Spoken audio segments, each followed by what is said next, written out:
இன்றே டவுன்லோட் செய்து உங்கள் ஃபேவரட் ஷோக்களை என்ஜாய் பண்ணுங்க.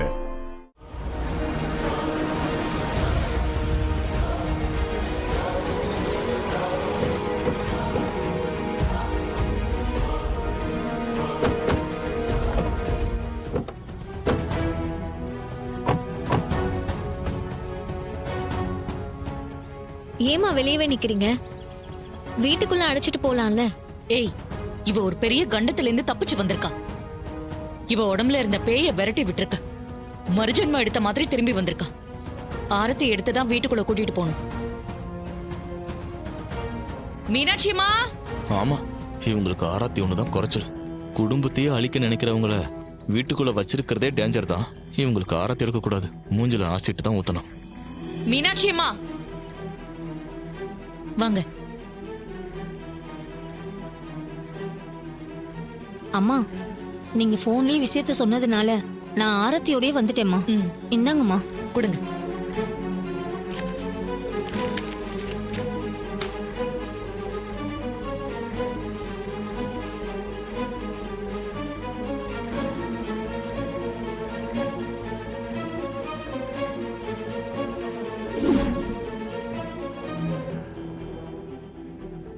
கொடுங்கம்மா.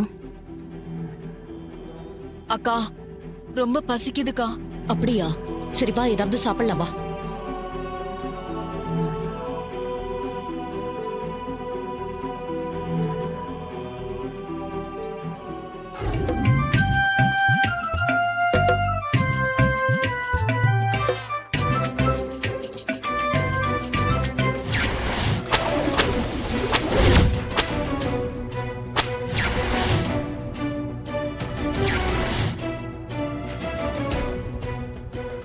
இப்போ ஒன்றும் கெட்டு போல. நீங்கள் இந்த வீட்டை விட்டு போய் உங்கள் புருஷனோட சேர்ந்து வாழ்றேன்னு சொல்லுங்க. அத்தைக்கிட்ட நானே பேசி எல்லாத்தையும் சரி பண்ணுறேன்.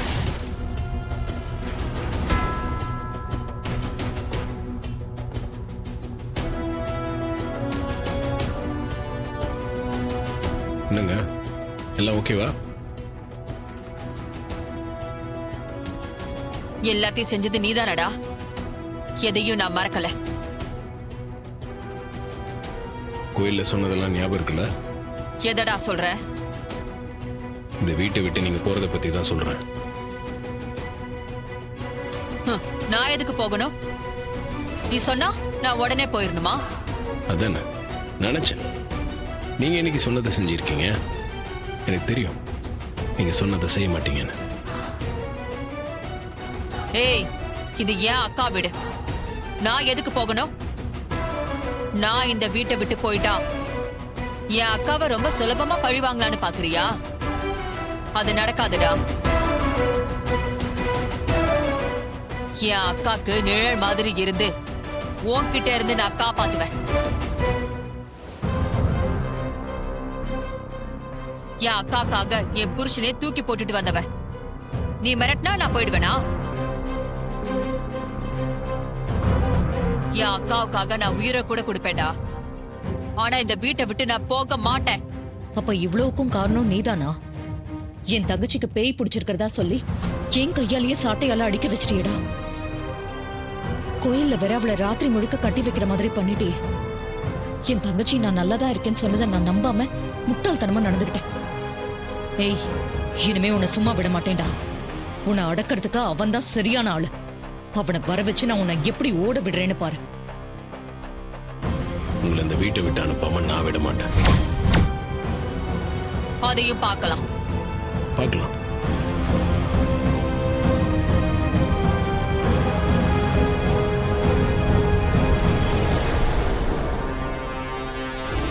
ஊர் உலகத்துல எந்த தாயும் செய்யாத ஒரு அசிங்கத்தை செய்யற சொல்லவே நான் கூசுது. நான் என்ன பெருசா அசிங்கம் பண்ணிட்டேன்? அசிங்கம் பண்ணிட்டேன்னு சொல்றீங்க? நீங்க, உங்க அம்மா, இதோ நிக்கிறானே இவன், நீங்க எல்லாரும் சேர்ந்து பண்ணாத அசிங்கத்தையா நான் பண்ணேன்? நம்ம குடும்பத்துக்கும் இவன் குடும்பத்துக்கும் ஆகாதுன்னு தெரிஞ்சே இவனை பத்தின எல்லா உண்மையும் மறைச்சு பொண்ணு கல்யாணத்தை நடத்தி வச்சிங்களே, அது அசிங்கம் இல்லையா? அவளை பெத்தவன் நான். என்கிட்ட உண்மையை சொல்லணும்னு தோணல.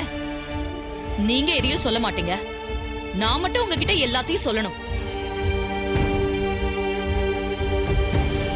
என் பொண்ணு வாழ்க்கையை நீங்க தனிப்பட்ட முறையில தானே முடிவு பண்ணீங்க.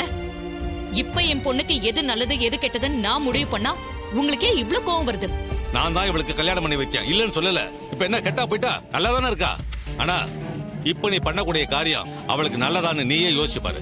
நான் அவளோட எதிர்காலத்தை யோசிச்சுதான் இந்த முடிவெடுத்திருக்கேன். வரப்போற மாப்பிள்ள ஒண்ணும் சாதாரண ஆள் இல்ல, அமெரிக்கால இருந்து வரான். அவ அங்க நல்ல பொசிஷன்ல இருக்கான். அவனை ரேவதி கல்யாணம் பண்ணிக்கிட்டா அவ வாழ்க்கை ரொம்ப சந்தோஷமா இருக்கும். மா, உங்க மனசுல நீங்க என்னதான் நினைச்சிட்டு இருக்கீங்க? யார கேட்டு நீங்க இதெல்லாம் பண்ணிட்டு இருக்கீங்க? ஏய், நான் யார கேட்கணும்? என்ன கேட்கணும்? ஏன் சம்மதம் இல்லாம ஏன் முடிவை நீங்க எப்படி எடுப்பீங்க? நான் கொஞ்சம் அமைதியா இருந்தா நீங்க என்ன வேணாலும் செய்வீங்களா? சட்டப்படி நான் மேஜர். ஏன் வாழ்க்கைய முடிவு பண்ற அதிகாரத்தை உங்களுக்கு யார் கொடுத்தது? நீ என்னோட பொண்ணு. உன் வாழ்க்கையை பத்தி முடிவு பண்ண எனக்கு எல்லா உரிமையும் இருக்கு. டிவோர்ஸ் பேப்பர்ல சைன் பண்ணிட்டா நான் டிவோர்ஸ்க்கு ஒத்துக்கிட்டேன்னு நினைச்சு இதெல்லாம் செஞ்சுட்டு இருக்கீங்களா? என் புருஷனோட சேர்ந்து வாழதான் நான் டிவோர்ஸ் பேப்பர்லயே சைன் பண்ணேன். ஆ?